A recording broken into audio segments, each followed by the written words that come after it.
para complicar a vida dele internamente de sobrevivência, como você colocou, dentro da Rússia, e de servir de recado para o resto. Seja a China, o Irã, ou sei lá quem. O problema entendeu? é que se ele sangra, os ucranianos É isso que eu pensei. mais. Ele sangrar é... Porque assim, por um lado, é claro que eu concordo com o fato de ceder pode ser interpretado de que, ok, os princípios não valem para todos, etc. Mas ao mesmo tempo, eu me preocupo um pouco com, vamos dizer, primeiro o impacto para a população civil, né? De certa forma, a Ucrânia deve estar livre para dizer, olha, queremos ser ultra pragmáticos e queremos ceder uma parte do nosso território para proteger a nossa população. Se os ucranianos quiserem, mas eu acho que eles não querem. E pode haver uma aposta do Zelensky e de parte da população ucraniana de que o Putin não vai aguentar destruir as cidades do mesmo jeito que fez na Síria, na Chechênia, por meses e meses e meses, que basicamente as forças russas podem colapsar. Né? Exatamente. E existe uma questão de moral, porque não há uma narrativa clara. O Putin não preparou as Forças Armadas para atirar na população e massacrar toda... Por quê? Porque falava por anos e anos que são irmãos, eles fazem parte da gente. Não, e tem de fato parentes, né? Exato. Então, assim, soldado atacando família. É complicado. Eu só digo assim, a aposta de que o Putin pode cair... Pode dar certo, mas pode não dar certo. Eu não acho que é através da queda do Putin que vai resolver o problema. Não ceder e não deixar esse apaziguamento num movimento tão agressivo. O que vai acontecer depois vai demorar mais para ter problema para o Putin aqui.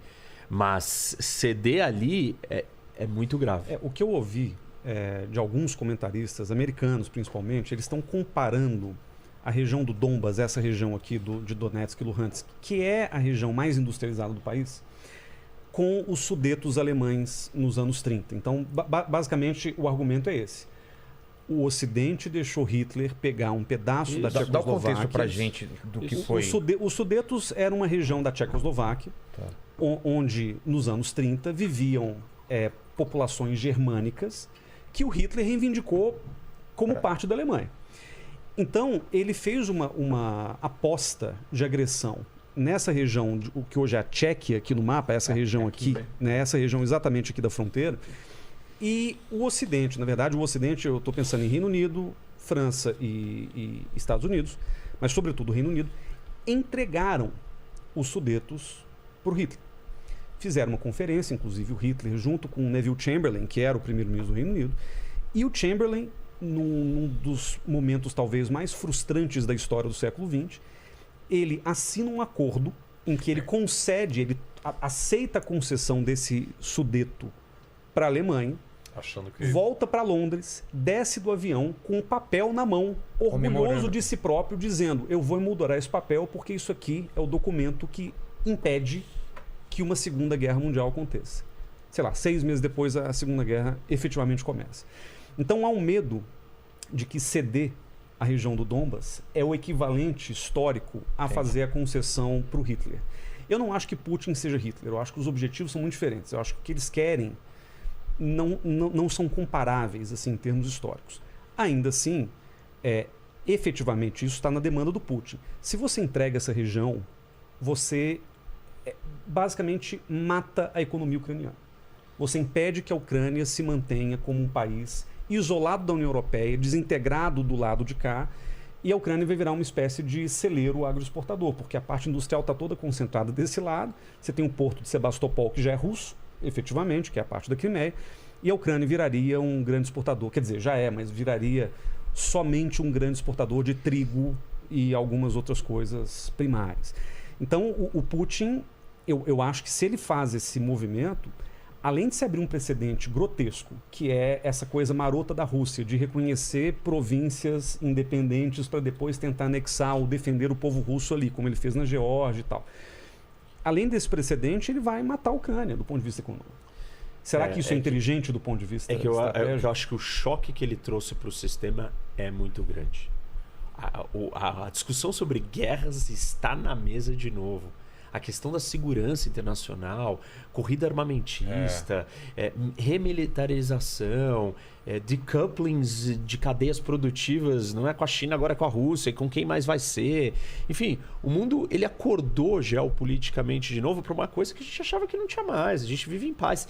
Ele abalou a estrutura num lugar onde a gente tem a paz mais duradoura de todas, desde a Segunda Guerra Mundial. Ah, não, na África temos problemas, no Oriente Médio, na Ásia está cada vez mais tenso e tal. A Europa construiu um projeto de paz. E esse projeto estava consolidado. Ele abalou exatamente esse lugar, que é o lugar que anda mais em ordem no mundo. E aí eu volto, ou até remeto para o que você falou, que o problema são as repercussões disso para o resto do mundo. Se o lugar, que é o centro da paz do mundo, não está mais em paz e começamos uma corrida armamentista, enfim, todas essas coisas que nós estamos dizendo aqui, o que será do resto do mundo? Virou uma chave, tem uma nova lógica em operação aqui, na linha, assim, com uma escala muito maior do que o 11 de setembro. Que era assim, tá, acabou a Guerra Fria, então estamos bem, o mundo está em paz, não tem mais por que brigar. Aí veio o fenômeno do terrorismo internacional. Agora não, a gente voltou para discussões de fronteira, de país, de potência, de exército invadindo o território. Isso... Eu concordo, assim. Eu acho que os impactos são tão vastos que a gente, de certa forma, ou seja, enterra um período não só de paz no continente. Havia, obviamente, confrontos antes, nos Balcãs, por exemplo, mas o impacto agora é maior porque há uma chance disso envolver todo o continente. Inclusive, eu acho que há um risco, e por isso que eu confesso assim, é muito popular agora para um político europeu dizer vamos enviar mais armas para os ucranianos. Mas, de novo, e aí eu não estou advogando aqui ceder logo, etc. Né? Mas eu só quero dizer, o sinal de dizer vamos enviar mais armas e assim, o tipo de armamento que os europeus, a Alemanha está enviando para a Ucrânia teria sido impensável 3 semanas atrás. Se poderia juntar os principais intelectuais da Alemanha há um mês e dizer é plausível o envio de mísseis Stinger da Alemanha para a Ucrânia? Eles tinham jamais. Isso é tão enraizado na cultura alemã, isso não se faz, não existe. E agora, né, antes da guerra, a Alemanha prometeu 5 mil capacetes, que virou piada nas redes sociais, etc. E a Alemanha falou, olha, a gente não tem como, é contra a nossa cultura. Enfim, então mudou bastante, assim. E há um risco aqui que, como faz sucesso agora enviar mais e mais, eu acho há um perigo, porque em algum momento os russos vão começar a controlar o litoral sul. Então você não consegue mais enviar armamentos para Odessa. Aí passa tudo pela Polônia. E aí vira, assim, a gente tem essa analogia do Afeganistão, né? Que o Ocidente nos anos 80 enviava as mesmas armas, aliás, né? Mísseis Stinger, que a resistência afegã usava para bater aviões russos no Afeganistão. E depois de 10 anos, e é uma devastação enorme do país, a União Soviética saiu do país. Só que tem uma diferença. As fronteiras do Afeganistão são totalmente porosas, então não havia um risco de passar essas armas para a resistência, porque ninguém controla as fronteiras do Afeganistão. A partir do momento que a Rússia ocupa o oeste da Ucrânia, cada entrega será algo de altíssimo risco. E você não pode mandar um comboio de 50... Nós já assistimos nos últimos dias um ataque a uma base ucraniana do ocidente da Ucrânia, quase na fronteira com a Polônia, onde... Aqui, por isso. Acho bem aqui, assim, né? Sim. Tá bem pertinho da fronteira com a Polônia. Então, assim, é claro, tem aí um perigo em dizer, não, pode ficar com a parte da Ucrânia, etc. Só que a gente está caminhando para uma situação em que é totalmente plausível um comboio, 3 caminhões da OTAN com soldados da OTAN, né, da Polônia, da Alemanha, entregando aqui um míssil para um grupo de ucranianos e chega um avião russo e mata soldados da OTAN. Ou cai sem querer, até pode ser sem querer, cai um míssil em território polonês. Por quê? Porque estão lá esperando os envios de armamento. Então, por exemplo, assim, agora a Polônia fez uma proposta de enviar caças. Eu acho muito preocupante, porque as pessoas não se dão conta, ninguém quer um confronto entre os dois blocos, mas eu não vejo assim lideranças na Europa dizendo, olha, eu entendo, assim, vamos apoiar a Ucrânia, mas, gente, temos que estar conscientes de que isso pode escalar com nenhum dos dois querendo, mas olha a pressão pública que o governo polonês vai enfrentar quando um míssil mata 15 soldados da Polônia que estavam prestes a fazer uma entrega de armamentos. A Polônia vai invocar o artigo 5 da OTAN, gente. Então... Que é o artigo que basicamente diz que um país agredido vai ser defendido por todos os outros países da aliança, o que é um risco enorme. Mas tem uma coisa interessante. E tem a fala do Biden, né, agora. Exato. Não, acho que e ele falou, né? Bem, qualquer centímetro da OTAN. Centímetro que vocês avançarem é a Terceira Guerra Mundial. E agora, tem acho que duas questões. Uma que o Oliver levantou bem. O risco permanente de você ter um confronto por erro de cálculo. Um míssil cai no lugar errado, um avião violou o espaço aéreo do São pessoas, país, etc. São seres humanos. Exato. E tem também o risco de sabotagem, de o que a gente chama de operação de bandeira falsa, de você ter, eventualmente, uma milícia ucraniana que resolve atacar quem está uma tropa de fronteira para ter ajuda para intensificar a guerra. Quer dizer, todas as hipóteses durante um conflito, elas tendem a agravar o próprio conflito. E acho que o que o Oliver fala tem sentido. Ninguém está trabalhando hoje no Ocidente para desescalonar o conflito, para desescalar o conflito. Está todo mundo trabalhando para, de alguma forma, intensificá-lo a partir da lógica da dissuasão. Vamos encher a Ucrânia de arma, porque assim você evita que a Rússia permaneça ali ou que continue ali, etc. As únicas potências ou os únicos países que estão efetivamente trabalhando, a gente vê um esforço diplomático para tentar negociar fora do âmbito militar. Israel tem feito um esforço importante. A China tem, de alguma forma, tentado fazer um jogo interessante, de conversar com as lideranças de lado a lado, etc. Para os chineses, o Oliver tem mais conhecimento de causa sobre isso, para os chineses eu acho que não interessa esse conflito prolongado, porque para eles aí é disrupção, né, das cadeias produtivas, de energia. Quer dizer, os chineses têm um certo temor de que essa instabilidade prolongada afete a economia deles de maneira direta. Então a impressão que eu tenho é que há um esforço diplomático acontecendo, tímido ainda, mas ele não está sendo feito pelos europeus. Começaram fazendo, né? O Macron começou, o Olaf Scholz, quer dizer, houve um movimento europeu lá no começo de tentar desescalar antes que o conflito começasse.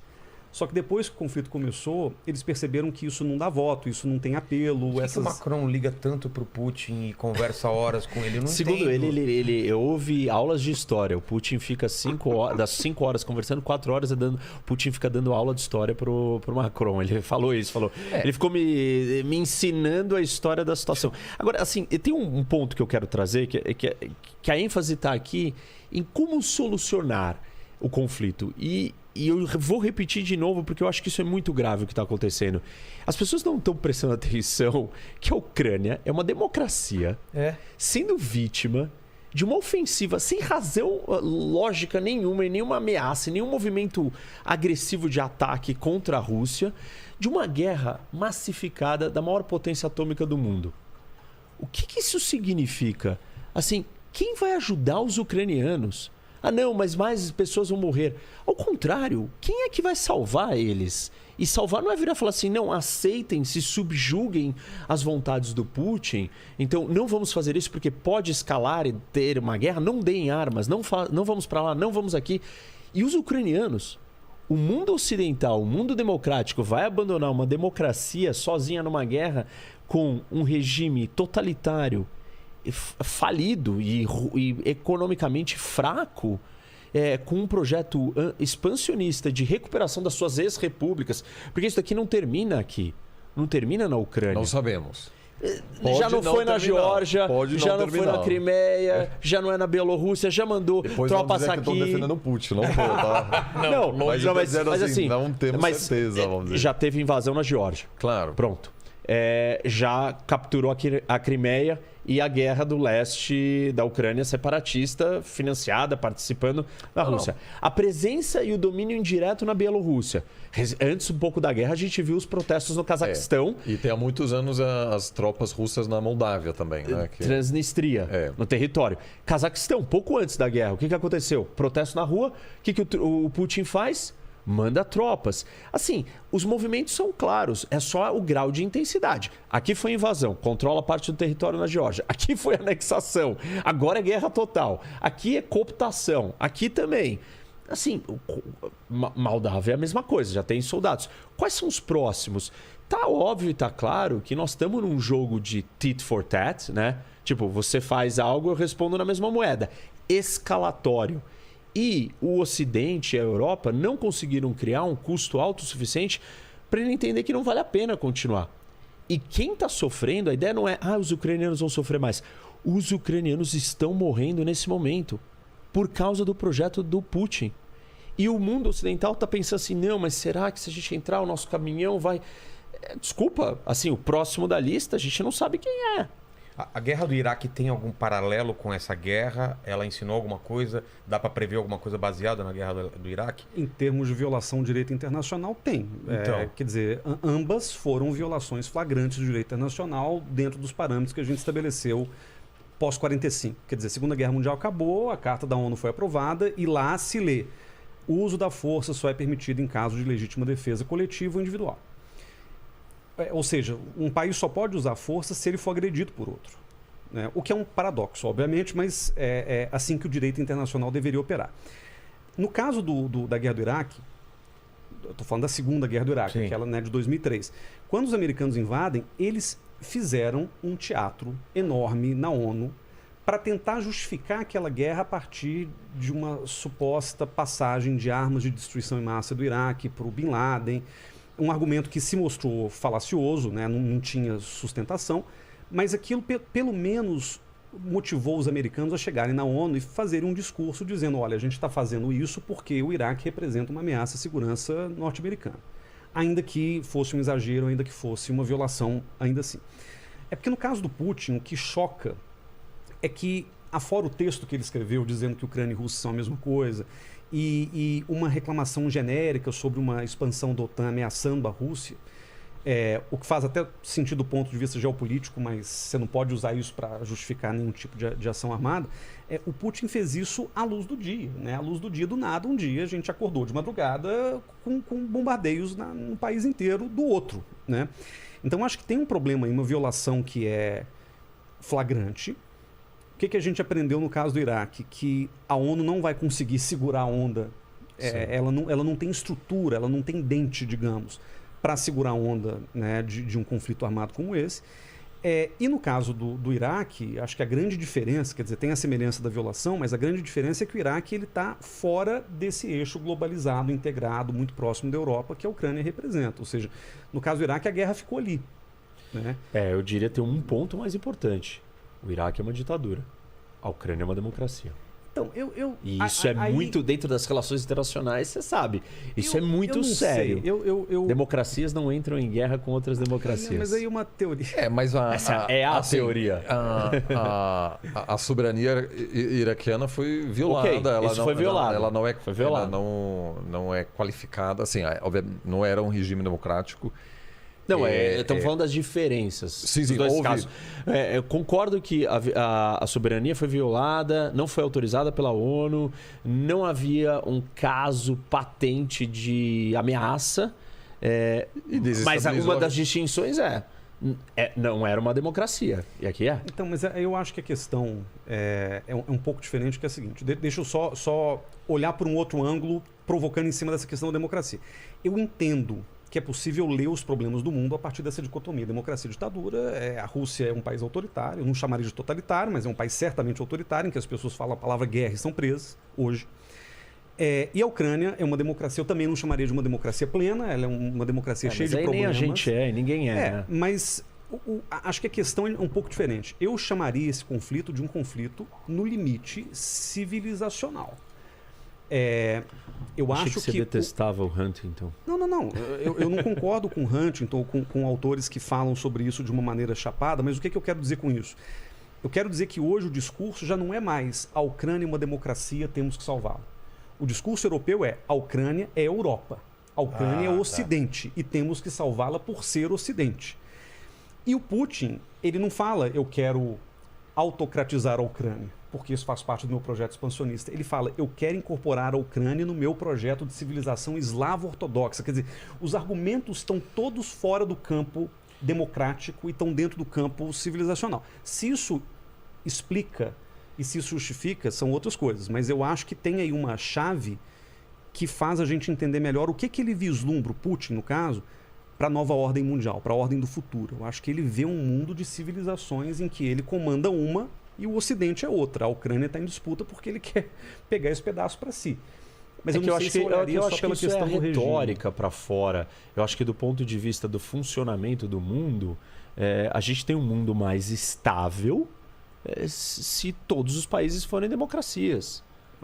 E essa é a lógica da paz democrática. Assim, bom, por um lado, sim, obviamente, você tem um envolvimento maior de grupos que vão se opor a uma ação armada, etc. Mas, por exemplo, a China, ela vai querer reconquistar um espaço que ela nunca teve. Mas ela não é uma democracia. Sim, mas eu acho que se ela fosse democrática, ela poderia ser muito mais agressiva.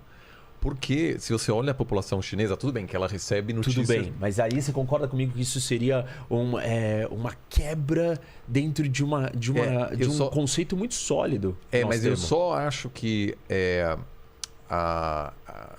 eu acho que esse pressupõe que poderia haver algum equilíbrio. Vamos supor que todos os países são democracias, que todos de alguma maneira ou outra aceitam seu lugar no mundo, né, porque ninguém mais quer, entre aspas, fazer o seu país grande de novo. Que o Putin está querendo fazer isso, né? Ele quer voltar a um passado glorioso. A Rússia deixou de ser superpotência e a gente já conversou sobre isso. Eu acho que a gente também subestima o grau de trauma que não foi processado tanto ao nível da sociedade, mas também pessoal do Putin, né? Ele esteve na Alemanha Oriental quando o muro caiu, que foi um primeiro passo para a desintegração da União Soviética. Ele está realmente obcecado com fazer a Rússia grande de novo. Agora, eu acho que isso pressupõe que, supondo que todos os países são democráticos, que a China não gostaria de liderar o mundo e simplesmente discorda do lugar privilegiado que os Estados Unidos possuem no sistema internacional. Eu acho que eles queriam fazer... Assim, eles iam tentar desafiar o privilégio americano. E, de novo, eu não estou defendendo aqui a China. Não, entendi. Mas aí eu acho que haveria tensão de qualquer jeito. Oliver, a implicação disso é simplesmente a gente jogar no lixo a teoria da paz democrática. Ou seja, que democracias não entram em guerra com democracias. Mas pode ser experimento que a gente, assim... A China está muito longe de ser democrática. Mas uma maneira de ler... Só uma coisa, eu estou tentando entender esse debate. Se o mundo é todo democrático, a competição vem no nível econômico. É isso, de potências econômicas. Bom, ou não? Assim, a teoria da paz democrática diz que democracias não entram em guerras com outras democracias. Por uma série de fatores. Alguns deles. Na democracia, as pessoas têm voz. Quem vai pra guerra? Você, ele, eu. E você começa a falar assim, por que eu vou pra uma guerra? O russo, se ele pudesse falar e pensar o que ele não sabe muito bem. Por isso que a moral das tropas russas é diferente da ucraniana. Porque ele não sabe muito bem por que ele tá invadindo aquele lugar e tentando matar. Falando da China, em que sentido? Eu tô achando que uma das maneiras de interpretar... assim, existem poucos casos. Alguns casos que você poderia dizer, olha, aqui poderia ter tido algum conflito. Mas você também... Alguns podem dizer democracias não entram em guerra. Na verdade, eles se tornaram democracias porque não havia conflito entre eles, né? Ou seja, também a ausência de conflito deu nascimento às democracias e né? Não necessariamente que as democracias explicam a ausência do conflito. Então, só quero dizer, se você segue esse raciocínio de que democracias nunca entram em guerra contra outras democracias, a maneira de estabelecer uma paz mundial é democratizar todo mundo, basicamente. Exato. Às vezes pela bala. Às vezes, inclusive. Enfim. Mas assim, muitas vezes... Eu acho que o caso do Iraque é um caso que depois o Bush precisava de alguma justificativa e falar, agora vamos democratizar. Enfim, mas eu só queria dizer, isso pressupõe que a China, por exemplo, e os Estados Unidos não entrariam em conflito lá na frente, o que eu acho bastante provável, por simplesmente uma briga de hegemonia global, se a China fosse democrática. E aí eu acho que nunca você vai deixar todo mundo contente. Sempre vai haver alguém... Concordo com você, mas do ponto de vista da leitura do que nós temos até hoje, eu não estou dizendo que a democracia ela acaba com os conflitos, mas dentro do sistema internacional anárquico, da maneira como a gente está organizado, a gente tem raríssimos casos de democracias entrando em guerra com outras democracias. O número de casos ainda é muito pequeno. Tudo bem, mas é a única coisa que nós temos para se apegar. E Não assim, sei. até o momento é a única. As outras todas, elas são muito mais geradoras de conflito do que essa tese. Por exemplo, você vai falar de equilíbrio de poder, ou nós vamos falar de poder hegemônico. São altamente instabilizadoras essas forças para o sistema internacional no ponto de vista de conflitos. Então, mas o problema dessa teoria que o Reni está dizendo, só para explicar para quem está nos ouvindo, existe uma vertente das relações internacionais que bebe da fonte do Kant, filósofo lá do século XVIII.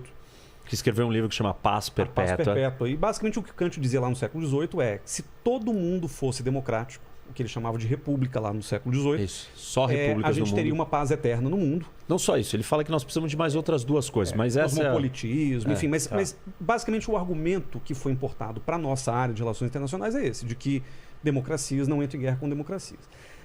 Mas tem dois problemas aí nessa leitura. Problema 1. Essa é uma teoria indutiva.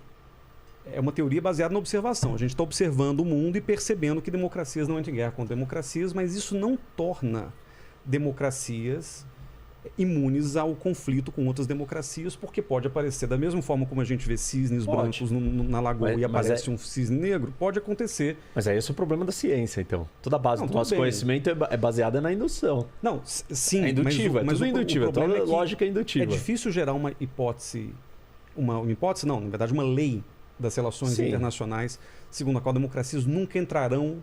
Não, futuro não. Estamos falando do presente. Eu acho interessante o exercício hipotético que o Oliver trouxe. É bom, mas acho que a questão fundamental aqui é a seguinte. Outro problema dessa teoria. As democracias não entram em guerra contra as democracias, mas isso não torna democracias necessariamente menos agressivas que ditaduras. Porque tem situações em que um líder consegue, pelo carisma, pelo populismo, pela própria lógica institucional, numa democracia, levar o país a uma guerra. Guerra do Vietnã, guerra do Iraque, guerra do Afeganistão. Quer dizer... Então, mas sabe qual é o problema dessa discussão? Porque assim, a teoria das democracias, ela está dentro de um guarda-chuva da teoria liberal. Liberal, sim. Isso. E aí, só para quem não está familiarizado, vou falar de duas grandes, esses complementam as outras duas, que é o realismo, que o realismo diz que é a lei do mais forte. Salve-se quem puder, cada um por si, o mundo é anárquico, você tem que ser forte, não tem polícia no mundo, o mais forte vai sobreviver. E é uma busca de poder constante. E o realismo explica muito bem as guerras. Porque como é que você justifica isso daqui? E a outra, ela diz, não, existem regras internacionais, existe uma convivência e tal. E vocês estão até agora indicando saídas muito mais otimistas, talvez, para o conflito, o que seria muito mais alinhado com o pensamento liberal, do liberalismo, sim. do que com o do realismo. E aí, quando você nega uma das fontes de sustentação do pensamento liberalista, que é a teoria da paz democrática, aí então vamos ser realistas, e tudo bem. Só que o realista você tem que ser forte, você tem que dar um recado para o Putin. Não, mas o Mearsheimer, grande realista, diz, esquece da Ucrânia, dá para o Putin e acabou. Então, assim, eu não estou advogando isso. Não, mas do ponto de vista do tabuleiro, do jogo mundial de força e poder... Ele está dizendo, a Rússia fica mais forte. Mas eu estou dizendo, vamos dizer, dá para ter uma leitura realista que diz, dá para alcançar uma paz rapidamente. É o Ocidente retirar rapidamente todas as armas, dizer, Zelensky, tchau. Isso aí, boa sorte. Essa paz é temporária, ínfima, até o próximo passo, porque houve um desequilíbrio muito... Assim, de novo... Não, mas aí é teoria realista. Não, mas equilíbrio de poder. A única coisa que eu estou dizendo acho que a gente não sabe exatamente... É claro, existe uma narrativa, e o que preocupa mesmo, eu recomendo a todos, eu fiquei realmente bastante preocupado, eu concordo. O discurso do Putin...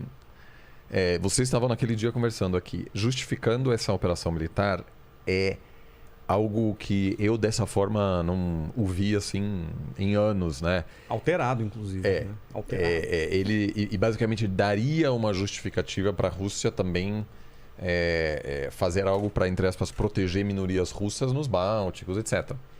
Agora,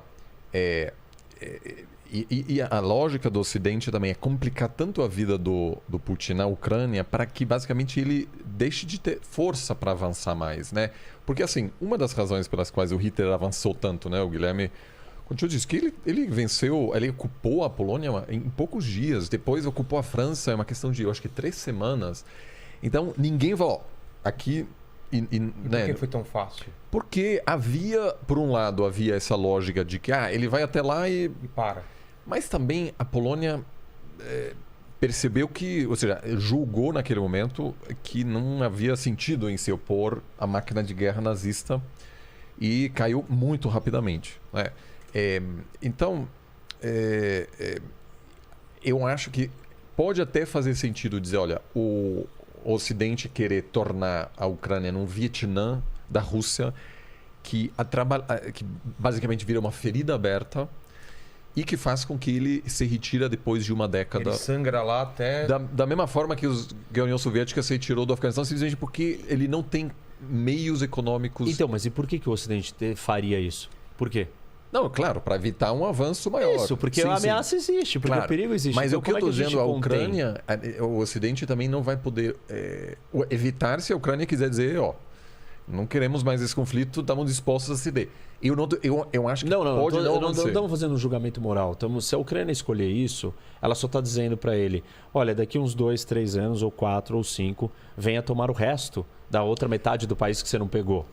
Mas a Rússia quer isso? Não? Não sei, eu não sei mesmo. Não parece? Sei lá. Quando que vai aparecer? Não. Eu te pergunto, o que ele precisa fazer para você achar Reni, que eu queria quer? abrir essa discussão, porque eu não consigo entender a cabeça do Putin. Legal. Ele é um cara louco ou ele é um cara que tá pensando e é um estrategista? Eu queria entender o que a gente pode esperar dele. De um cara louco ou de um cara estrategista que sabe o que tá fazendo, que talvez errou em alguns cálculos, mas está sempre... Ele tem uma ideia fixa na cabeça. Eu não entendo. Vilela, quem está nos assistindo teve um gostinho aqui do que é um debate numa sala de aula de relações internacionais. Porque o bacana de RI, só quero fazer essa introdução antes de falar do Putin. Só essa propaganda. A gente tem muitas formas distintas de ver o mundo. Isso. Não existe, isso é uma coisa que eu bato muito com os alunos, não existe uma teoria geral das relações internacionais.